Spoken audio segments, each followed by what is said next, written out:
हरियाणा से जुड़ी हर खबर जानने और परखने के लिए डाउनलोड करें जनमत हरियाणा ऐप। सच के अलावा कुछ भी नहीं। राहुल गांधी के करीबी और कांग्रेस के तेज तर्रार नेता रणदीप सुरजेवाला पिछले कई दिनों से एक्टिव मोड में चल रहे हैं। वो अलग अलग मुद्दों पर सरकार को लगातार घेर रहे हैं। अब एक बार फिर सुरजेवाला ने पीटीआई टीचर्स की बर्खास्तगी को लेकर सरकार पर वार किया है। सरकार पर निशाना साधने के साथ साथ पीटीआई टीचर्स की बहाली को लेकर सरकार को अपने सुझाव भी भेजे हैं कि कैसे उन्हें फिर से उनकी बहाली हो सकती है। सरकार को सलाह देते देते सुरजेवाला कहीं न कहीं पीटीआई टीचर्स की भर्ती के दौरान रही अपनी ही पार्टी की सरकार को कटघरे में खड़ा कर दिया। साथ ही साथ कोर्ट के फैसले पर सवाल उठा दिए। Randeep Surjewala Punjab and Haryana high court के बड़े वकील रहे हैं। उन्होंने विदेश से एलएलबी की है, लेकिन राजनीतिक फायदा उठाने के लिए वो सफेद झूठ बोल रहे हैं। सुरजेवाला की तरफ से की गई डिजिटल प्रेस कॉन्फ्रेंस में उन्होंने भर्ती प्रक्रिया को पाक साफ बताया और ये भी कहा कि चुने गए सभी पीटीआई टीचर्स योग्य थे। सुप्रीम कोर्ट के निर्णय में न तो पीटीआई चयन प्रक्रिया में कोई भ्रष्टाचार और न ही किसी भी चयनित पीटीआई अध्यापक के द्वारा कोई द्वेषपूर्ण कार्य किया गया पाया गया। इन दोनों बातों पर आप ध्यान देंगे।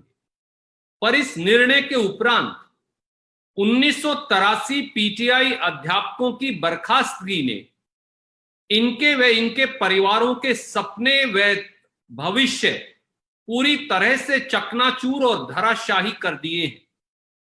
सरकार का काम नौकरी देना है, नौकरी छीनना नहीं।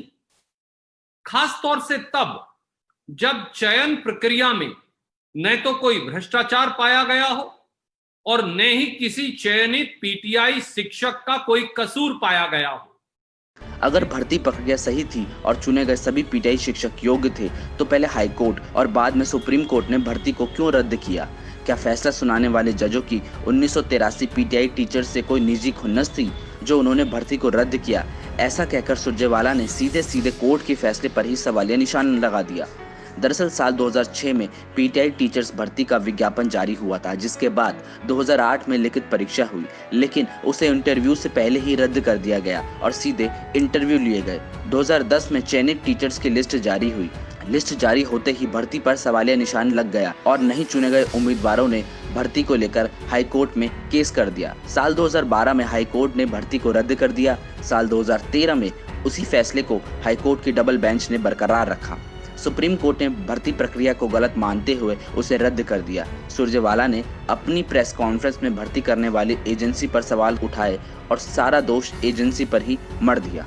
जब चयन प्रक्रिया में न तो कोई भ्रष्टाचार पाया गया हो और न ही किसी चयनित पीटीआई शिक्षक का कोई कसूर पाया गया हो, ऐसे में चयन प्रक्रिया संपूर्ण करने वाली एजेंसी की खामियों की सजा इन 2000 पीटीआई अध्यापकों और उनके परिवारों को क्यों मिले?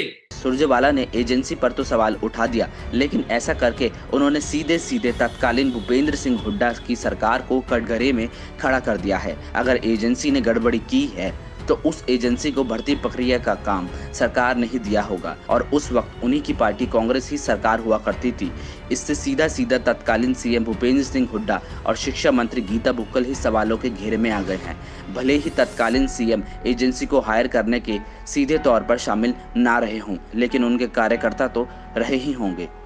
ब्यूरो रिपोर्ट, जनमत हरियाणा। राजनीति के आगे, राजनीति के पीछे, हर हलचल को जानने के लिए हमारे YouTube चैनल जनमत हरियाणा को लाइक करें, सब्सक्राइब करें और अपडेट रहने के लिए बेल आइकन दबाना ना भूलें। देखते रहें जनमत हरियाणा, सच के अलावा कुछ भी नहीं।